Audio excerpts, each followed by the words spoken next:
हाँ, नमस्कार दोस्तों। आज हम आप लोगों के सामने टेंस लेके आए हैं। टेंस क्या होता है, टेंस कैसे किया जाएगा, जिसमें प्रेजेंट इंडेफिनिट टेंस को लिए हैं। ठीक, तो प्रेजेंट इंडेफिनिट टेंस में टेंस तो वैसे भी 3 प्रकार से होते हैं। कुछ पॉजिटिव पॉजिटिव और निगेटिव और इंट्रोगेटिव होते हैं। ठीक, पॉजिटिव मतलब सकारात्मक। पॉजिटिव को हम लोग अफर्मेटिव भी लिखते हैं। ठीक, अफर्मेटिव या सिंपल सेंटेंस भी कहते हैं ना। तो सिंपल सेंटेंस में क्या होता है कि यानी साधारण वाक्य होते हैं, कुछ साधारण, जैसे वह जाता है, वह खाता है। हाँ, निगेटिव सेंटेंस में क्या होता है, उसमें नहीं शब्द रहता है, जैसे वह नहीं जाता है, वह नहीं खाता है। अब इंट्रोगेटिव सेंटेंस में प्रश्नवाचक वाक्य होते हैं। इंट्रोगेटिव सेंटेंस का मतलब होता है प्रश्नवाचक वाक्य। उससे प्रश्न बनता है कि क्या वह जाता है, क्या वह खाता है। ठीक, तो इसमें आज हम आप लोगों को पहले तो प्रेजेंट इंडेफिनिट टेंस का पॉजिटिव सेंटेंस बताने जा रहे हैं, या इसे अफर्मेटिव भी कहते हैं, या इसे जो है सिंपल सेंटेंस भी कहते हैं। ठीक, तो इसकी पहचान क्या है, इंडेफिनिट टेंस। इंडेफिनिट टेंस की पहचान क्या है कि इस काल के वाक्यों के अंत में क्या आएगा, ता है, या तो आएगा ती है, या ते हैं, या ता हूँ, या ते हो इत्यादि शब्द आते हैं। जब ऐसे शब्द आएंगे लास्ट, यानी किसी भी वाक्य के अंत में जब ता है, ती है, ते हैं, ता हूँ, ते हूँ इत्यादि शब्द जब आएगा तो हम आप जान जाएंगे कि यह जो है टेंस प्रेजेंट इंडेफिनिट टेंस का है। ठीक, क्योंकि ये हम टेंस थोड़ा बेसिक लेवल से सिखाने जा रहे हैं, क्योंकि देखते हैं कि भाई कक्षा 6 से ही जो है बच्चों को टेंस जरूरी हो जाता है। तो 6 के लेवल के हिसाब से और आगे के बच्चे भी सीखेंगे, लेकिन 6 के लेवल के बच्चे की मानसिकता के हिसाब से हम थोड़ा सा इसको लो पॉइंट में लेकर के, यानी सिंपल भाषा में, सरल भाषा में इसको सिखाने का प्रयास करेंगे। ठीक, ताकि बच्चे भी इसको अच्छे ढंग से समझ सकें। ठीक, तो इसकी पहचान तो आप लोग समझ गए होंगे। अब अनुवाद के नियम क्या है, अनुवाद में एक वचनकर्ता, बहुवचनकर्ता, ये हमको जानकारी करनी। सबसे पहले अनुवाद करने से पहले हमको और चीज़ों की ज़रूरत होती है। सबसे पहले हमको कर्ता जानना है, फिर क्रिया जाननी है, फिर कर्म जानना है। कर्ता, क्रिया, कर्म के अलावा शेष चीज़ें जो होती हैं वो होता है। अब कर्ता क्या होता है, क्रिया क्या होती है और कर्म क्या होता है, उसकी जानकारी पहले आप लोग जान लीजिए। कि कर्ता मीन्स होता है करने वाला। जो कर्ता होता है यानी करने वाले को कर्ता कहते हैं। ठीक, और क्रिया क्या होती है, जिससे किसी काम का करना या होना पाया जाए उसे ही क्रिया कहते हैं। जैसे दौड़ना, खेलना, उछलना, कूदना, नहाना, धोना, ये यानी जितने भी हम काम करते हैं, जो भी हम काम करते हैं उसे ही क्रिया कहते हैं। ठीक, और कर्म में क्या होता है, जैसे मान लीजिए कर्म की बात आती है तो क्या कर रहे हैं। जब कोई करता रहेगा तो कुछ काम करेगा, काम करेगा तो और मतलब क्या काम कर रहा है, स्कूल जा रहा है कि पढ़ रहा है कि लिख रहा है। उसके अलावा और भी बड़ा सेंटेंस अगर है तो उसमें और कुछ भी जुड़ा रहता है। ठीक, जैसे हम एक एग्जाम्पल के माध्यम से समझाना चाहेंगे आप लोगों को। जैसे मैं प्रतिदिन स्कूल जाता हूँ, प्रतिदिन स्कूल जाता हूँ। ठीक, अब हम इसमें देखेंगे करने वाला कौन है। पहले तो कर्ता का अनुवाद होगा, फिर क्रिया का अनुवाद होगा, फिर कर्म का अनुवाद होगा, उसके बाद जो बचा रहेगा वह जो है उसका अनुवाद होगा।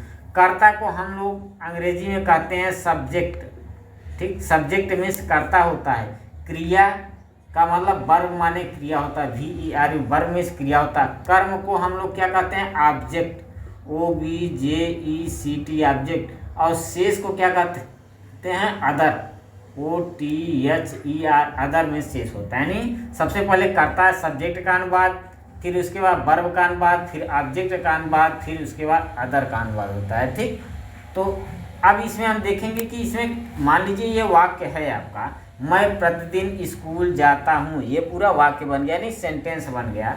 तो इसमें हमको अगर पकड़ना है कि पहले तो कर्ता का अनुवाद हमको करना है, फिर क्रिया, फिर कर्म, फिर शेष। तो कर्ता मीन्स करने वाला। मैंने बताया कि करने वाला कौन है, मैं। अगर मैं नहीं रहूँगा तो कोई काम होगा कैसे, तो मैं क्या हो जाएगा, इसमें कर्ता हो गया। ठीक, अब क्रिया क्या है, मैंने बताया कि क्रिया किसी काम का करना या होना जहाँ पाया जाता है उसे क्रिया कहते हैं। तो क्या है यहाँ क्रिया मतलब जाना है ना, जाता है जो होगा वह क्या हो जाएगा, आपका क्रिया हो जाएगा। अब उसके बाद कर्म क्या है, कर्म क्या है कि वह स्कूल जा रहा है, स्कूल जाने का कर्म मतलब काम कर रहा है। ठीक, उसके बाद ये जो शब्द प्रतिदिन जो बचा ये अदर में आपके चला गया, यानी शेष हो गया है। ये क्या बचा, ये शेष में आ गया। यानी पहले हमें कर्ता का अनुवाद यानी आई लिखना होगा, फिर उसके बाद क्रिया का अनुवाद करना होगा, फिर कर्म का, उसके बाद शेष का अनुवाद करना होगा। ठीक, अब ये तो हो गई बात एक वचन कर्ता और बहुवचन कर्ता की बात आती है। ठीक, अनुवाद सबसे पहले जब भी होगा तो वह कर्ता क्रिया उसके बाद कर्म का अनुवाद होगा। लेकिन अब कर्ता दो प्रकार से हो जाते हैं आपके, कर्ता दो प्रकार से जब हो जाएगा तो उसमें कुछ एक वचन कर्ता, कुछ बहुवचन कर्ता की इसमें जो है जरूरत पड़ना होता है, या हमें देखना होता है कि एक वचन कर्ता क्या होते हैं और बहुवचन कर्ता क्या होते हैं। ठीक है, तो पहले हम जैसे इसमें लिखे अनुवाद के नियम में एक वचन कर्ता ही, सी, इट तथा नाम के साथ क्रिया में यस या यस जोड़कर अनुवाद कर। पहले हम ये समझ लेते हैं कि एक वचन कर्ता कौन होता है और बहुवचन कर्ता कौन कौन होते हैं। ठीक, एक वचन कर्ता में ये आता है आपका, एक वचन कर्ता में ही, सी, इट तथा नाम। ही माने क्या होता है आप लोग समझते होंगे, ही माने वह, सी माने जो होता है वह भी वह होता है जो कि स्त्रीलिंग के लिए उपयोग होता है। ठीक, और इट माने क्या होता है, यह। ठीक, उसके साथ साथ तथा नाम, कोई भी नाम हो जैसे राम, श्याम, मोहन, सोहन, राधा। ठीक, मोहन, सोहन, इस तरह से कोई भी अगर नाम है तो वह किस में आएगा, एक वचन कर्ता में आएगा। ठीक, अब बहुवचन कर्ता में जो बचते हैं आई, वी, यू और दे। ठीक, आई माने होता है आप लोग जानते होंगे मैं, वी माने क्या होता है हम, और यू माने क्या होता है, यू मीन्स होता है तुम और दे मीन्स होता है वे। यानी एक वचन कर्ता हमें जानना होगा कि एक वचन कर्ता ही, सी, इट और प्लस नेम होते हैं, और बहुवचन कर्ता क्या होते हैं, आई, वी, यू और दे। ठीक, अब हम आप लोगों को अब समझाने जा रहे हैं कि अब अनुवाद कैसे किया जाएगा। ठीक,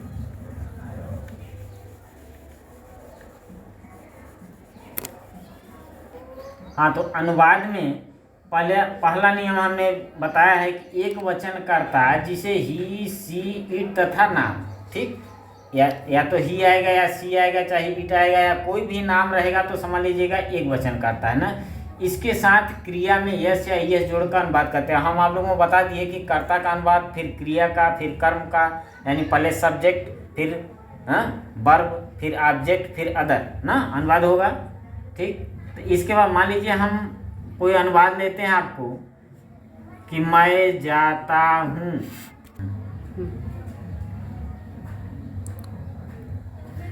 हाँ, तो एक वचन कर्ता का मान लीजिए हम अनुवाद एक लेते हैं, वह जाता है।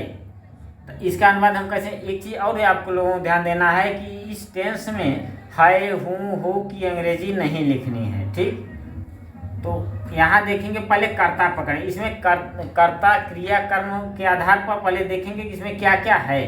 कर्ता में इसमें देखिए करने वाला है वह, और इसमें क्रिया है जाना, उसके अलावा कुछ भी नहीं है इसमें कर्ता और क्रिया है आपका। ठीक, तो कर्ता का अनुवाद कर लेंगे और क्रिया का अनुवाद, अगर अदर बाकी नहीं है तो उसका अनुवाद से कोई मतलब नहीं है। एक चीज़ और है कि इसमें है का अनुवाद नहीं करना है। ठीक, तो वह जाता है, तो वह की अंग्रेजी क्या होती है, ही मीन्स वह।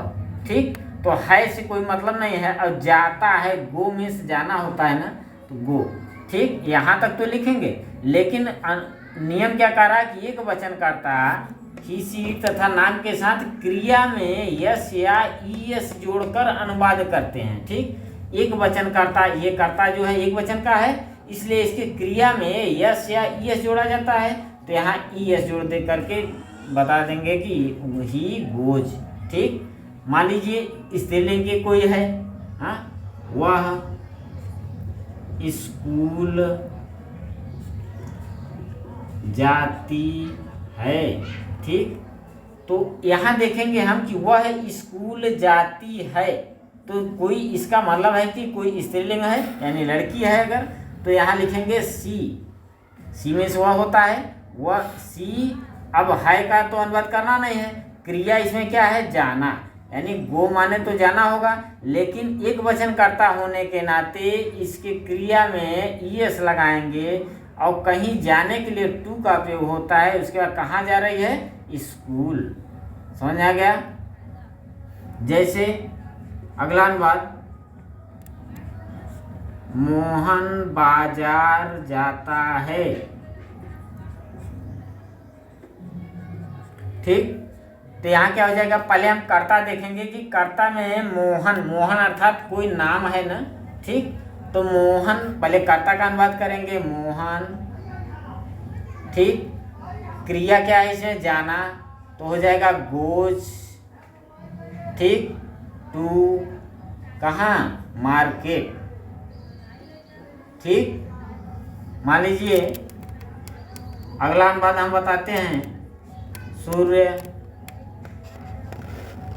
पूर्व से निकलता है।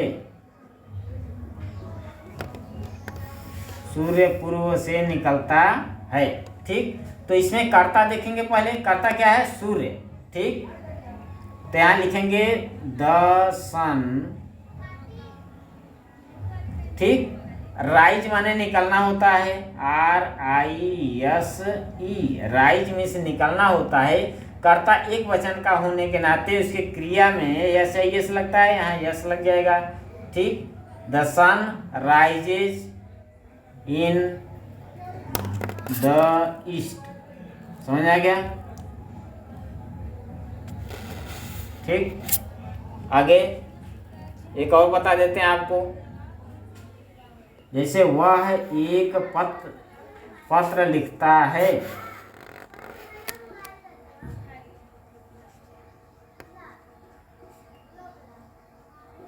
ठीक, तो अब यहाँ देखेंगे कि कर्ता क्या है, वह में से ही में से वह हो गया।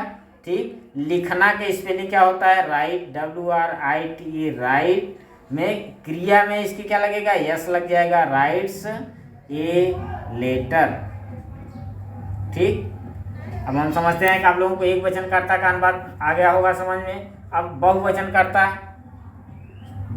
कर्ता में होता है IVU।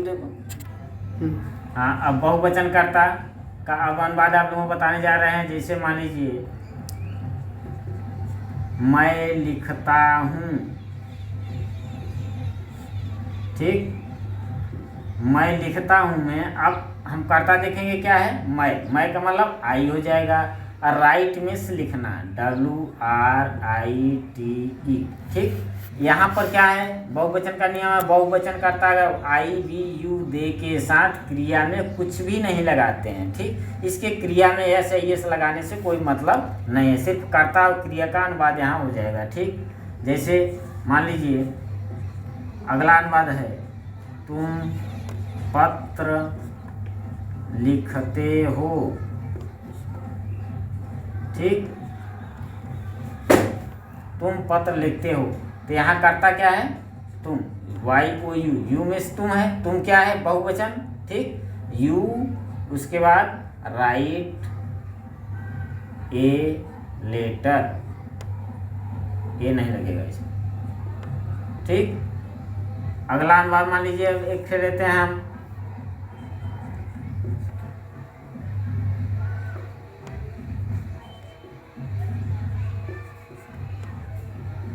बच्चे क्रिकेट खेलते हैं। ठीक, अब यहाँ देखेंगे बच्चे, आप लोग सिंगुलर प्लूरल पढ़े होंगे, तो बच्चे हैं, तो बच्चे का मतलब बहुवचन हो गए। ठीक, तो क्या लिखेंगे, द चिल्ड्रेन। अब उसके बाद क्या हो जाएगा, प्ले में खेलना हो जाएगा, PLAY, प्ले में खेलना। और उसके बाद क्या खेलते हैं, क्रिकेट, प्ले क्रिकेट। ठीक, इसी तरह से जो है प्रेजेंट इंडिफिनिट टेंस का जो है अनुवाद होगा। ठीक।